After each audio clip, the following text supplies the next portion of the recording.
Miss Millennial Philippines 2019 is brought to you by Potency, Mega Sound Smart Pro Videoke, Philippine Airlines, Efficient Oil, and Nescafe Creamy White. Biyahing Mindanao tayo. Aalamin natin ang mayamang kultura at ganda nito. Kasama si Miss Millennial South Cotabato 2019, Glycel Achura Navarez.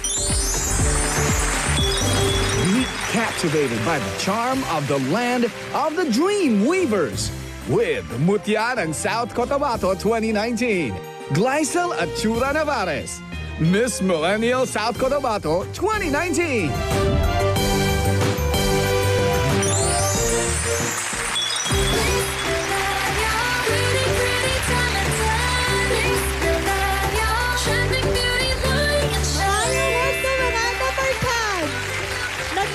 Sa probinsya kung saan telang tinalak ang sikat, may talentong pang back to back, at ang aming bayanihan spirit ay sadyang tumatak. Ako po si Glycel Achura Navarez, ang inyong Miss Millennial South Cotabato. Thank you po. Ay graduate ng BS Nursing at nakapasa na rin siya sa boards. Yes po. Congratulations. Thank you. May nagtrabaho ka na ba? Nagtrabaho po ako after I passed the board exam. Pero tumigil po ako when I joined the Mutya ng South Cotabato po.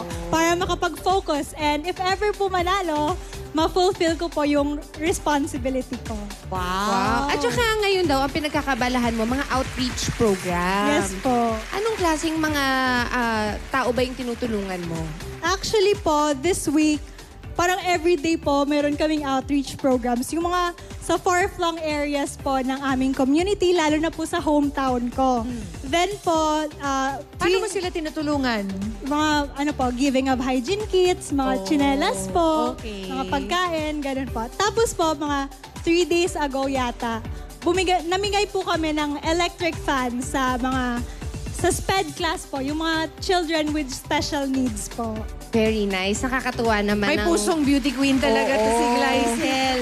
Matulungin. But you have to tell us about South Cotabato kasi marami sa amin ay hindi pa nakakarating dyan.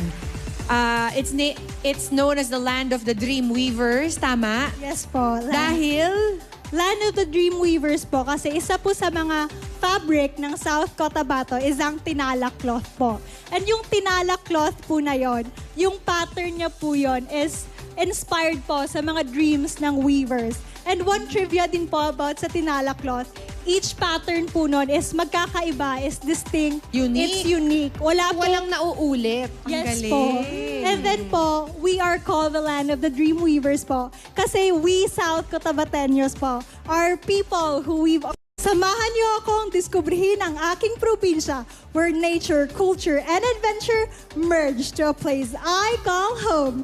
Tara na at pumasyal sa probinsya kung saan magpakalambot sa puso mong bato. Dali na kag magkanto sa South Cotabato! Dali na kag bisitahon ang amon probinsya kag kilalanon pa ang amon kultura kag tradisyon. Dahil ang South Cotabato is our home, now your destination.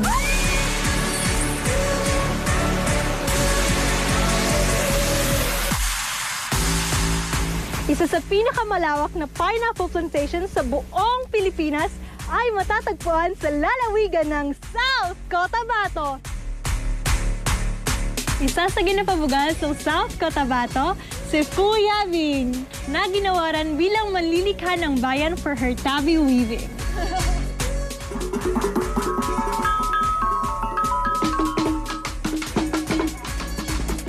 Banalan nga tilapia, which is Atiboli term for binalot. Namit! Kulban ako! Ari kita subong sa Lotus Garden. Bala nyo bala nga ang lotus nag-serve as natural food and habitat sa mga isla, lalo na sa tilapia. If you love extreme adventures, South Cotabato is the perfect place for you! Kailangan nyo man i-visit ang mga brass castings. Muna ila finished product, it's made of bronze and it's very, very nice. Nadiskubrihan ding merong mga tarsier na naninirahan dito sa bayan ng Tupi, South Cotabato. Dumayo na sa South Cotabato. Dahil sa land of the Dreamweavers, your memories will surely last forever. I am Glycel Achura Navarez, your Miss Millennial South Cotabato 2019. Lotus Garden po. So it's like a pond na punong-puno ng Lotus flowers. Ano That's where they paborito mo grow. doon?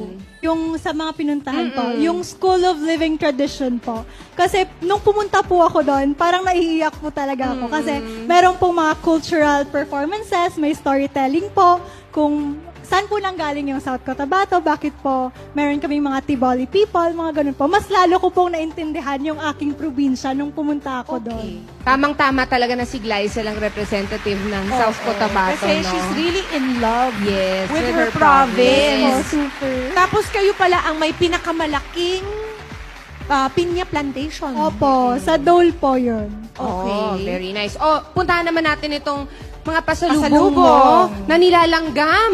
Ibig sabihin, matatamis Matamis. ang dala ni Galing Glycel. South Cotabato yung mga langgam na yan. So, may mga prutas, katulad ng lansones.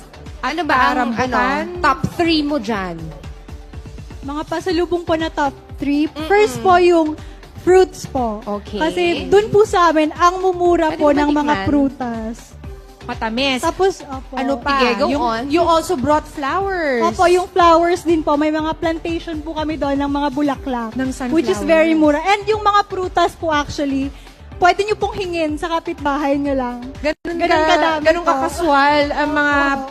bulaklak na maganda. And of course, the tinalak cloth na unique nga sabi mo that can be made into bags. And di ba si Catriona Gray also wore a tinalak outfit? Yes po, Catriona Gray. Actually po, eto po yung mga damit na sinuot ni Catriona Gray. Ang liit ng waistline ni Catriona Opo. Gray. It's made po sa ni Sir Gerson de Mavivas, isa pong pride ng South Cotabato because taga South Cotabato po siya. And mahal na mahal po namin siya kasi kahit saan pa po yung naabot niya ngayon, hindi niya po kinakalimutan yung hometown niya. And he's trying to bring our culture to the whole world po. The universe, Very rather. nice.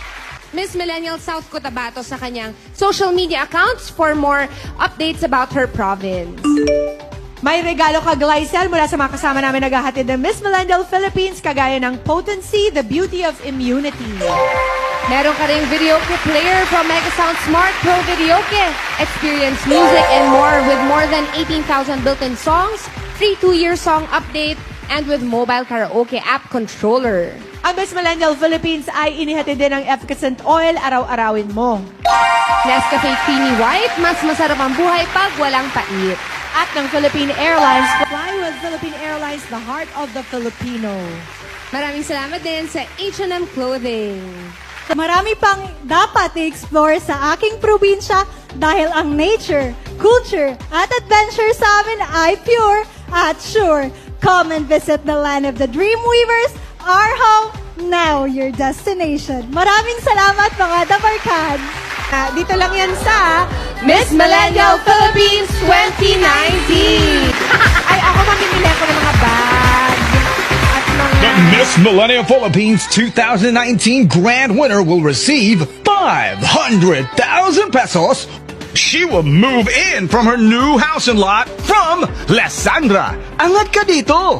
She will also wear the crown, which stands for the strong, independent young Filipina who has a heart for her hometown. It's a crown pit for the next Miss Millennial Philippines.